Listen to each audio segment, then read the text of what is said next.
Hello, and welcome to the Kane Sterling BIM presentation. Today we're going to take an in-depth look at the Kane Security Screens and Kane Detention Products for Revit Architecture. Kane Sterling has teamed up with the Revit content developers at Revitus to create a comprehensive Revit content library full of information-rich, fully parametric families that are very functional and user-friendly. Let's jump right in. The Kane Security Screens Revit families have been strategically developed with the Revit end user in mind. Each security screen model has been created to offer an authentic representation of its real-life counterpart. All of the Kane Sterling Revit content has been developed following the guidelines of the Autodesk Revit Model Content Style Guide. This helps to ensure that this content is of high quality and performs well in the Revit project environment.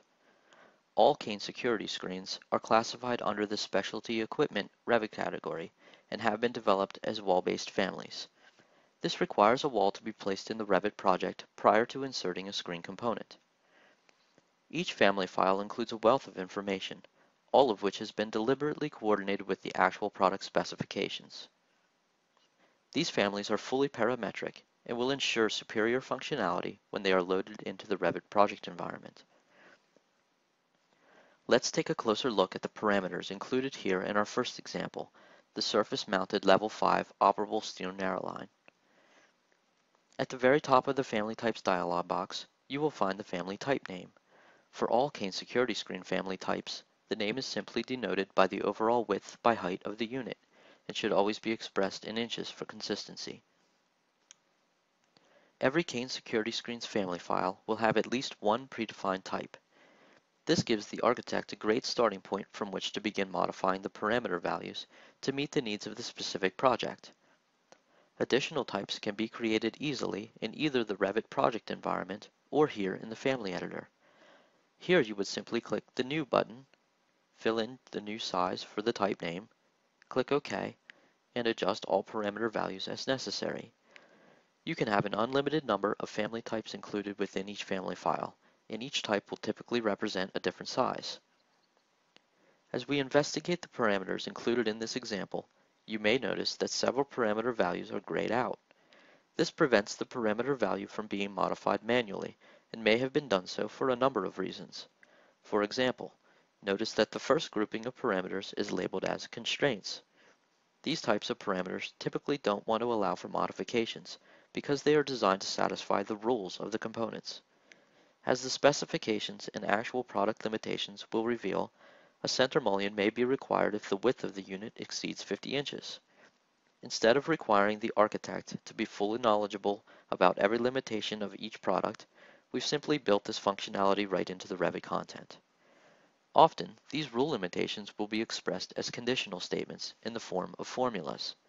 When a parameter value is changed, and the rule is either satisfied or broken, Revit will automatically adjust the model elements to remain accurate to the product limitations. Sometimes these formulas can get quite complex, but this will ensure that the models function just like the actual physical products they represent. These locked out parameters should not be tampered with. To finish out the topic of locking out parameters, other reasons for doing so include the following. If only one option exists, such as a material that is always finished with a black powder coat finish, or if the specifications alert the architect of product limitations as a text note, we have included that information in the Revit content as well, simply to help educate the architect about the product allowances and limitations. When multiple options are available for one parameter, the Revit user may be presented with a simple drop-down selection box.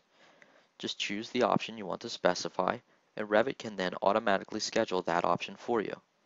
Shared parameters have been defined accordingly. These selectable lists have been pre-populated with all of the standard options based on the product specifications.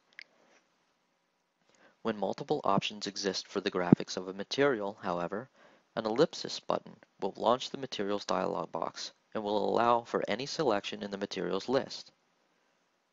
All of the standard finish options have been included within each family file. This way, when any Kane Sterling Revit component is loaded into the Revit project environment, all of the available materials and finishes for that product will be loaded as well, giving the architect easy access to choose the finishes required for the project. Each material has been custom developed to include visual properties for color and shaded views, and surface and cut patterns. Render appearances have been applied to ensure that the same high-quality level of detail will be evident when the architect generates his photorealistic renderings of the Revit BIM model. It should be pointed out now that two separate sets of materials parameters have been included in each family file. One will control the way Revit graphically displays the material in the model. The other will control how Revit schedules the material. Revit currently does not allow for these two parameters to be linked, so it will be up to the architect to verify that they are coordinated in his building information model. Additional functionality has been added to some of the family files to allow a simple toggle checkbox to turn on or off additional accessories. In the SNR50 example, there is an option to show an aesthetic horizontal brace. This conveniently enhances the design options to allow the architect more flexibility in matching a window mullion pattern. The height of the horizontal brace can then be controlled independently using the parameters found under the dimensions grouping. Speaking of the dimensions parameters, we have again made the architect's job as easy as possible. For all surface-mounted security screens, we have included parameters for daylight opening width and daylight opening height. So even if the architect doesn't know how far the frame is required to overlap the opening, they can simply enter the actual window size using the daylight opening parameters, and Revit will calculate the overall unit width and height for you. Let me point out that the dimensional parameters for the reveal mount families are different. As you can see, the daylight opening parameters are omitted, but a wall inset parameter has been included. This will allow the architect to control how far back into the wall the security screen is recessed. Other than these few slight parameter differences, the surface mount families and the reveal mount families are essentially identical. For all security level 5 and higher screens, additional data parameters have been included to emphasize that the products have passed the Housing and Urban Development SAG, Impact, and Forced Entry tests. The identity data group of parameters helps complete each family file. You will find a lot of useful information here, starting with a website homepage link. Simply click the ellipsis to the right of the URL, and the default web browser will automatically launch and take the architect straight to the new Kane Sterling website. To go one step further, we have included a product page URL, which will take the architect directly to the specific web page to get more information about the product they are working with in the Revit model. Additional information found in the identity data parameters includes security level, model number, manufacturer, description, and we have even given the Revit users direct access to the Revit Content Creator website in case they want to learn more information about Revitus, or if they want to provide feedback about these files. Also included is a CSI specification section reference, as well as the version of the Revit file. This will help troubleshoot any problems that could potentially arise by ensuring that the architect is working with the most current file. All Kane Sterling Revit content has been developed with the 2011 version of Autodesk Revit Architecture. Since Autodesk releases a new version of Revit every April, it is our intent to upgrade these files at that time each year, to always stay just one release behind the most current version. Before we jump over to the Revit project environment, let's take a look at some of the Kane Detention Revit families. Just like the security screens, the Kane Detention products are also classified under the specialty equipment category. However, there are some key differences that should be pointed out. All of the Kane Detention products can be placed freely anywhere in the model without requiring a wall or any other object to act as a host, with just two exceptions. The Defender Interview screen is wall-based, similar to the other Kane Security Screens. And we have created a detention ceiling light fixture, which is a face-based family that will be hosted by the detention ceiling object. But all other objects can be placed anywhere in the model.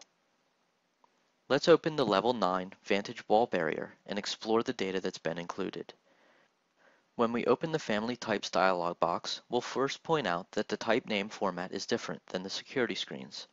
Instead of denoting the size of the product, the Vantage Wall Barrier family types explain the mounting type and the material of the main frame. If we drop down the list of predefined types, you can see that all of the standard types have already been created and the parameter values have been populated accordingly. This again will help make the architect's job even easier. The width and height parameters of the Kane Detention Vantage wall barrier are instance-based. This means that you can place two identical reveal-mounted galvanized vantage wall barriers in your project, and one can be 10 feet long and 10 feet high, and the other can be 11 foot 4 inches long and 8 foot 6 inches high, or any other size, without having to create duplicate types. In the Family Types dialog box in the Family Editor, the instance-based parameters are easily identified by the default suffix beside the parameter name. A parameter is defined as instance-based or type-based when the parameter is created, and can be modified after the fact by using the Modify button. Note that when the object is loaded into the Revit project environment, all instance-based parameters show up right in the Properties window when the object is selected, and type-based parameters can only be accessed by clicking the Edit Type button, which calls up the Type Properties dialog box. As we investigate the other Vantage Wall parameters, the Revit user has the option to turn on one or two optional horizontal braces. And for the added convenience of maximizing the design options, these are instance-based as well, as are the heights at which these braces are mounted. All standard materials and finishes are included in the file, and some product limitation notes will help educate the architect about the product. Notice all of the grayed out parameters and formulas in the other grouping of parameters. These define the functionality and rules of the geometry and will actually allow the proper number of panels to be included for any length vantage wall required, which could be one panel or several. While we're discussing the topic of multiple panel units, let's go back to the security screens briefly. You should understand that the functionality of the security screens will only accommodate one wide and two wide units. Adding the functionality of allowing multiple wide units would have increased file size excessively and degraded performance, and would have ultimately led architects to become frustrated with using these Revit files. Rest assured we have created a solution for this scenario. Additional frame mullion families have been created to separate each panel required in the multi-panel screen unit. If the architect requires a security screen that is 300 inches wide or 25 feet, made up of 6 panels side by side, he can insert 6 individual 50-inch units and 5 mullion objects, or 3 100-inch units and 2 mullion objects. But again, the Kane Detention wall objects and the security ceiling objects will automatically accommodate any number of panels required based on the size specified by the Revit user. To finish out our exploration of the Vantage Wall barrier, the identity data parameters will offer the same basic information as the security screens, making for a very complete and useful Revit family. Let's just take a quick look at the data included in a door object, and then we'll pull everything together in the Revit project environment to show you how it all really works. We have developed both the pre-hung and sliding Vantage Wall doors, and each can be had with or without a transom panel. All subtypes for galvanized, stainless steel, and steel construction have been predefined in each file. Primary dimensions for doors are type-based, just as the architect should expect them to be. Under construction, we have included all standard options for the Revit user to define the middle rail and bottom rail types with a simple drop-down selection list. The graphics of the door object will update as soon as the changes are applied. For the pre-hung doors, we have included an option for the planned swing angle, which is instance-based. This will allow the architect to show the existing doors at a 45-degree angle and new doors at a 90-degree angle, or any other angle between 0 and 180 degrees.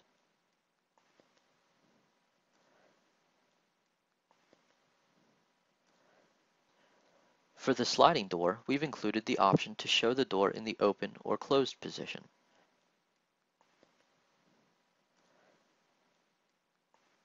The rest of the parameters should look familiar by now and complete these families.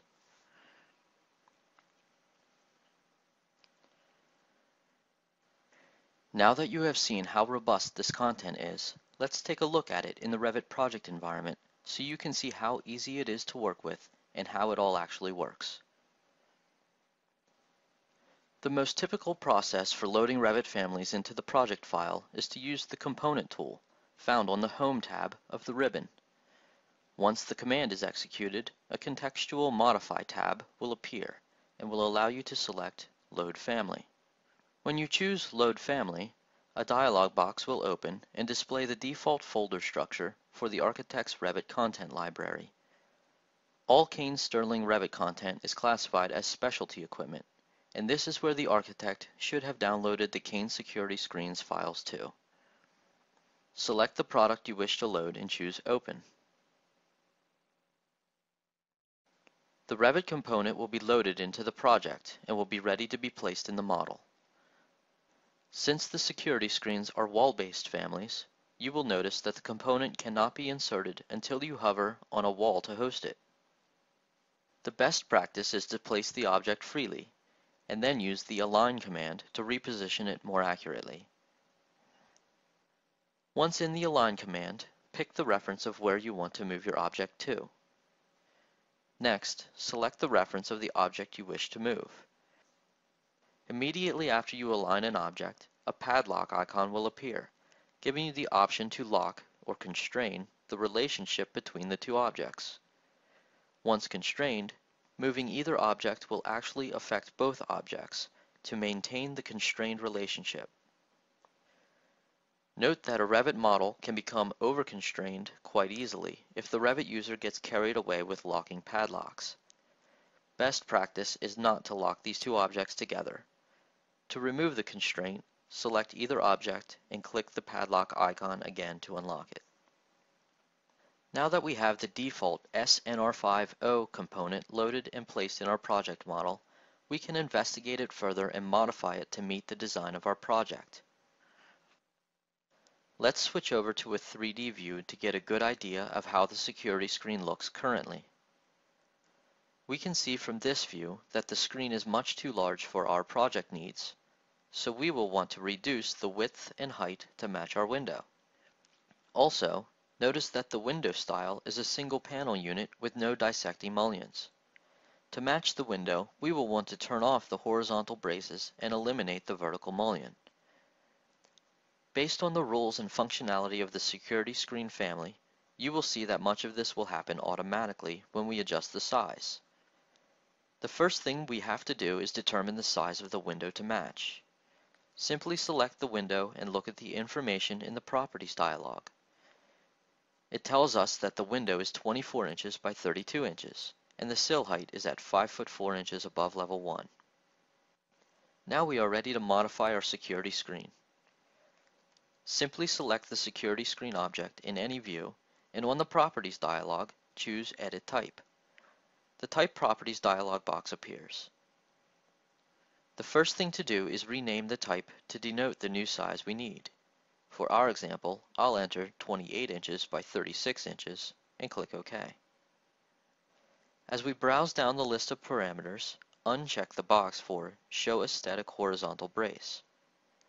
Continue down to Dimensions and adjust the width and height, or the daylight opening width and daylight opening height to match the window dimensions. These are the only changes required at this time. Click OK and Revit will apply the changes to our revised security screen family.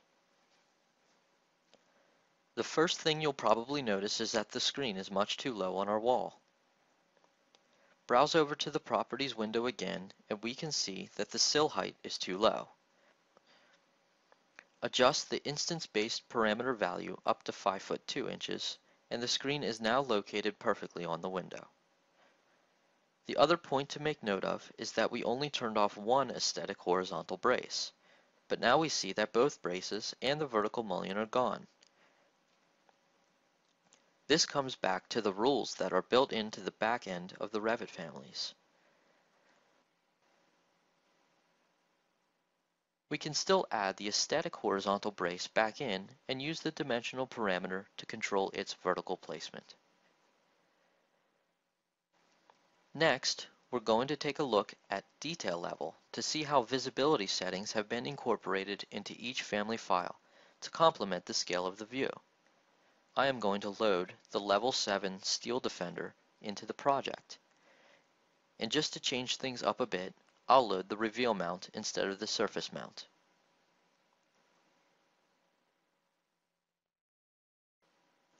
We'll go ahead and place one anywhere, then modify it to match the window size again, except I will duplicate the type this time to show you that. Simply click the Duplicate button, enter the type name, click OK, then modify the width and height settings to match the window size. While this dialog box is open, I'll point out that the parameters for this family are different than the narrow line. Horizontal braces are not required nor allowed for this product, so the parameters and functionality for that has been omitted here. Lock release options are specific to this product and again will schedule accordingly. So while the exact parameters and options may vary from product to product, the organization and concept of the families is consistent and very complete. Again, I will align the screen to the window and raise it to the proper installation height. Okay, back to the point of detail level. On any typical project, an architect will create multiple views of varying scales. High-quality Revit content take these considerations into account by strategically planning and utilizing visibility settings. Simply put, less detail shows up in smaller scale views and more detail shows up in larger scale views. The primary reason for this process is to ensure that these families remain legible and graphically acceptable on all printed output throughout the bid document sets.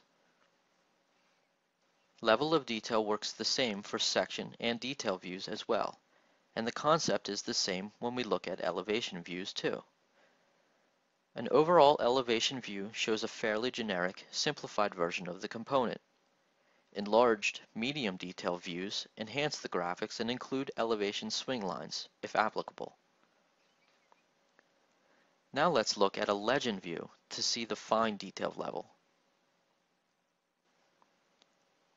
Legend views are typically used by architects to show their door type elevations and window type elevations, among other things. The Kane Security Screens Revit families now make it just as easy to create a security screen types legend view. Just go to the View tab on the ribbon, and under the Create collection of tools, choose Legend. Give your legend view a name, set the view scale, and click OK. Set the detail level to Fine. Then go to the Annotate tab and fly out the Component tool, and select Legend Component. On the Options bar, expand the Type Selector list, scroll down to Specialty Equipment, and choose a security screen to insert. Choose the type of view to show for the component and place it anywhere in the view. Continue inserting additional types as required. These legend components are not actual physical objects in the model, so if you query the quantity of security screen objects in the building information model, these legend components will not affect the count. Notice that brand recognition becomes readily identifiable for the fine detail level views. We've taken great care to include the Kane Screens and Kane Detention Company logos to allow for this brand recognition right on the bid documents, without overdoing it and without annoyingly muddying up the architect's drawings. The architect can have and use the Revit content for free, and the only stipulation is that they specify Kane Sterling as basis of design. That's not too much to ask, and it's a good deal for both of you. To get back on track with our legend view, the architect would continue developing the view by adding dimensions, text notes, and detail lines. Here is an example of a completed security screen types legend view. Okay, we have finally come to the last main topic of working with the Kane Sterling Revit content in the project environment: schedules. Revit schedules are as easy to create and manage as any other view, and in theory, these schedule views are just another way of looking at the same building information model, but in list form. Revit is actually a database application. All of the objects placed in the model make up the database, and Revit schedules simply show you lists of all the objects in the database. The parameters that have been included in the Kane Sterling Revit families have been deliberately planned with schedules in mind. To best illustrate what I mean, let's create a complex security screen schedule from scratch.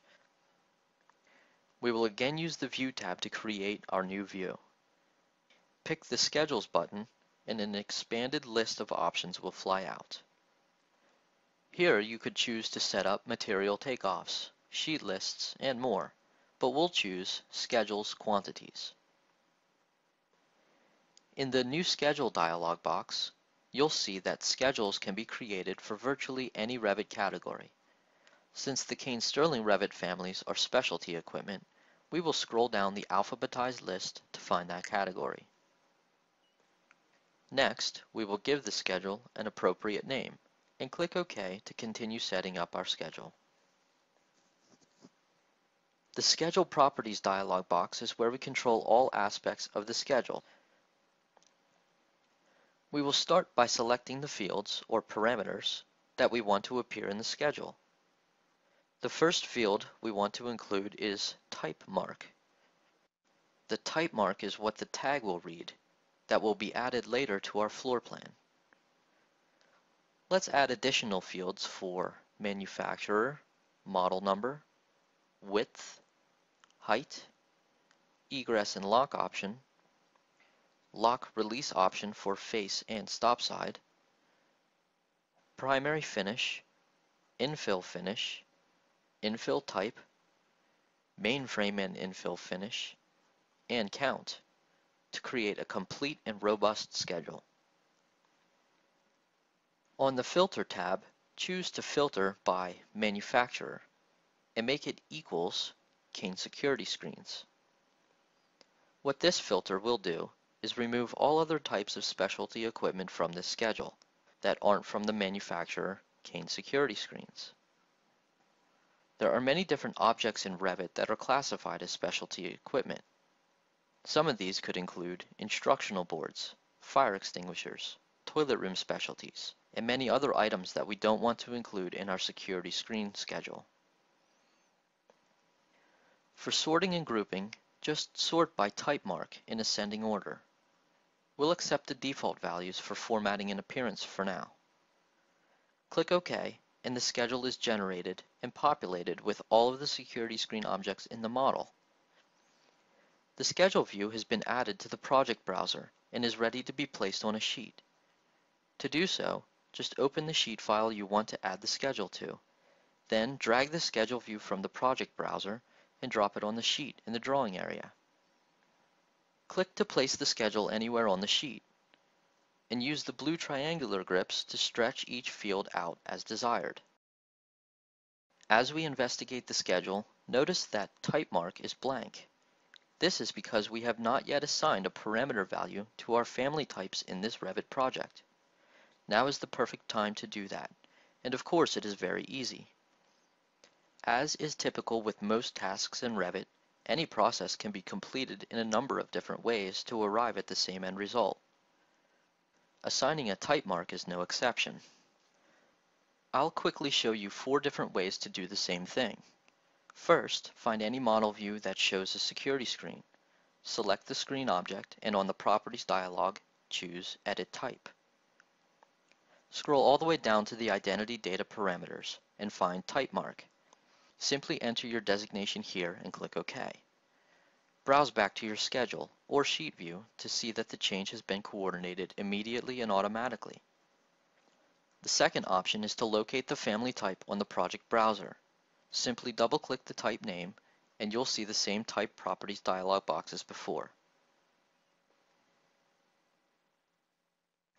The third option is to change the value by using a tag.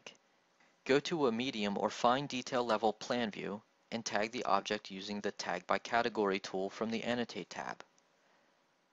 Adjust your preferences on the options bar and place your tag.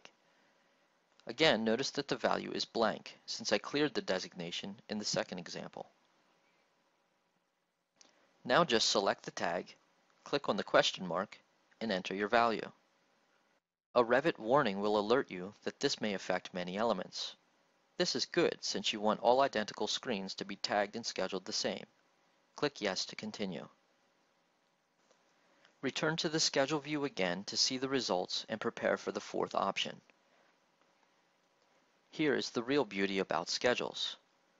Schedule fields can be modified directly in the schedule, and all changes will be updated throughout the entire model. I'll enter SS2 for type mark for one of the screens. Again, Revit will alert that this change will be applied to all elements of this type. Click OK and continue filling out the type mark values. To reiterate the coordination aspect, I'll change SS1 to SS4, and I'll change the width to 4 foot 8 inches. And let's go have another look at the plan view.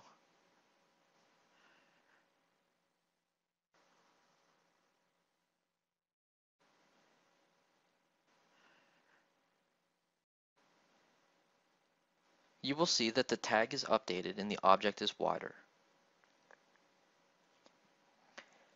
Back in the schedule view, notice that every parameter that has multiple options can be modified right in the schedule. Finally, let's have a look at the count field. Currently, there is only one instance of each of the screen types. We are now going to copy more instances in the model to show you one last feature of schedules.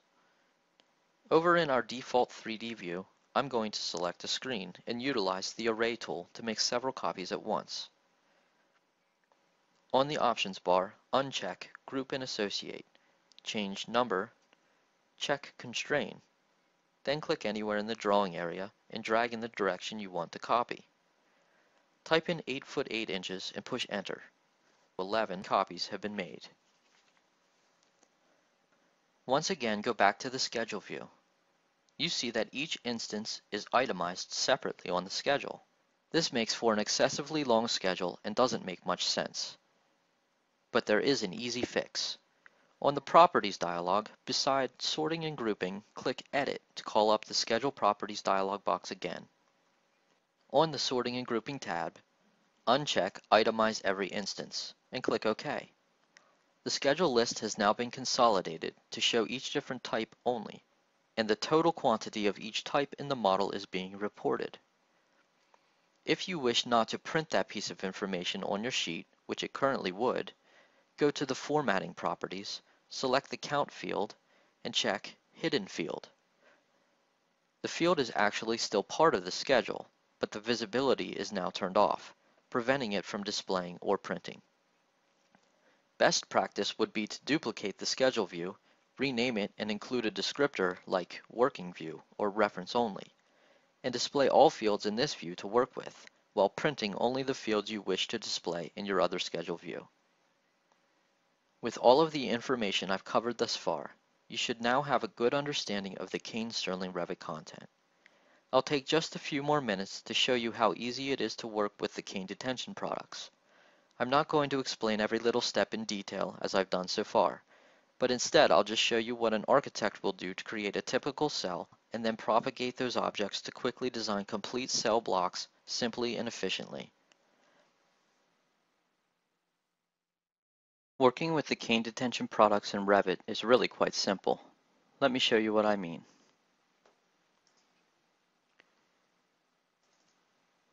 Our example project is a detention facility with 3 cell blocks. I have an enlarged cell block area plan. I'm going to develop one typical cell and then copy that around the project. To bring in the Kane Detention products, simply use the Component tool.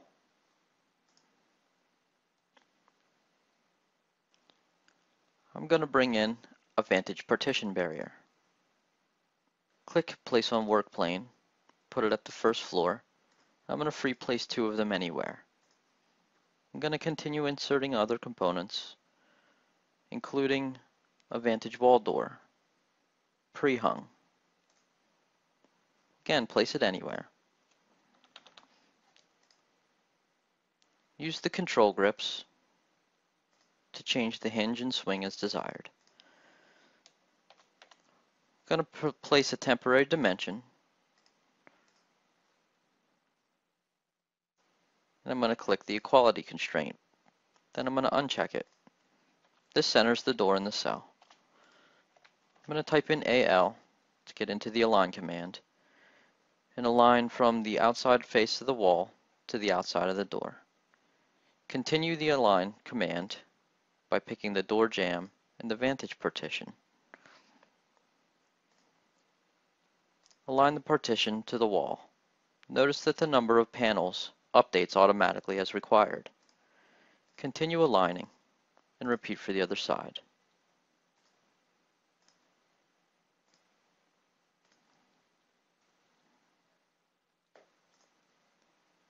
I'm going to open my quarter scale typical cell plan to place a couple more components, including a toilet and a sink.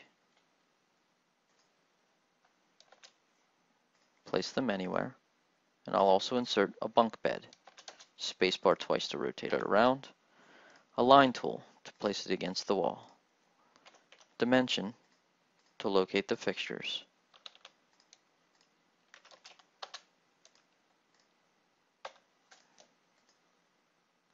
Just like that, my typical cell is pretty well complete.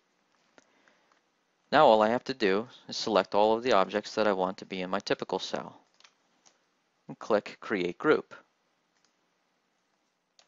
I'll call it Typical Cell Layout.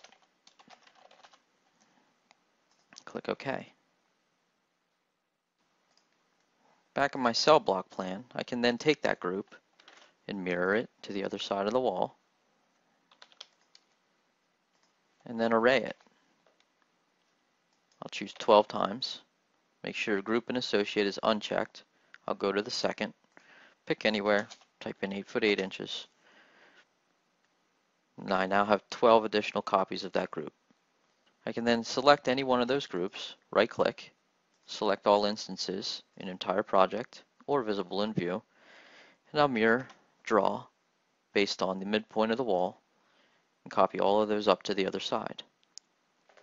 Back in my overall plan, I can again take any one of those, select all instances, an entire project, mirror draw from my midpoint, and copy them over to the other side for cell block 2. I can then draw a temporary detail line. Then I'll use Filter by selecting the entire cell block, choosing Filter, check None, and I only want to select the model groups, which are my typical cell layouts. Choose Rotate, Copy, change my point of axis of rotation, click anywhere, 90 degrees, and all 3 cell blocks are now complete. Delete my temporary line, and there's one more object we have not yet added, the ceiling. I'll open up typical reflected ceiling plan. Again, I'll place a component. I'll choose Detention Ceiling, and I'll just pick the acoustic panel with top plate. Spacebar to rotate if you need. Align tool to resize it.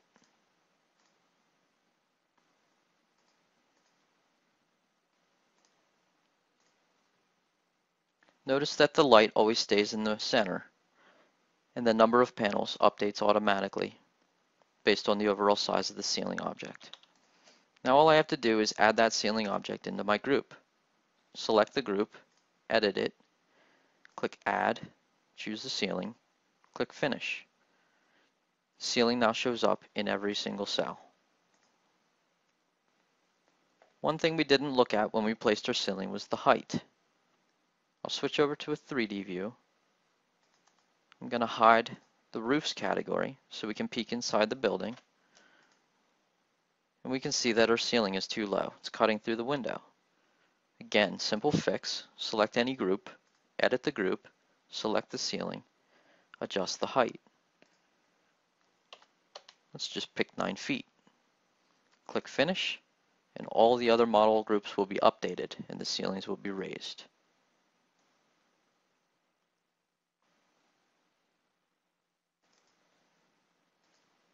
If we cut a building section down one of the corridors,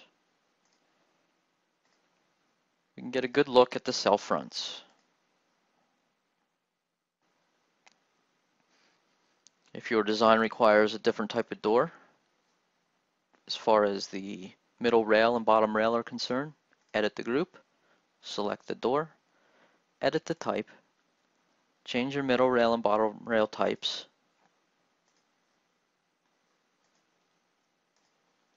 Click OK, and all of them will update.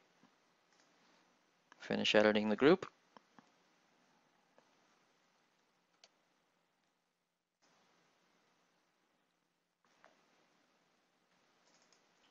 Again, from the reflected ceiling plan, there may be a call out for a typical cell reflected ceiling plan. This would generally be at 1/4 inch per foot, and the detail level will be set to fine. Thus, the Kane Detention logo shows up for the brand recognition.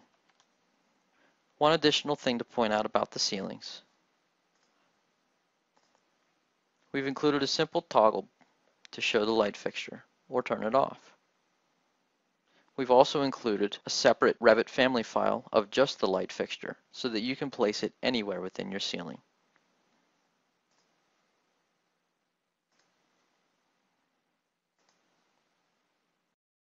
You can now see how easy it is to work with the Kane Screens products and the Kane Detention products in Revit.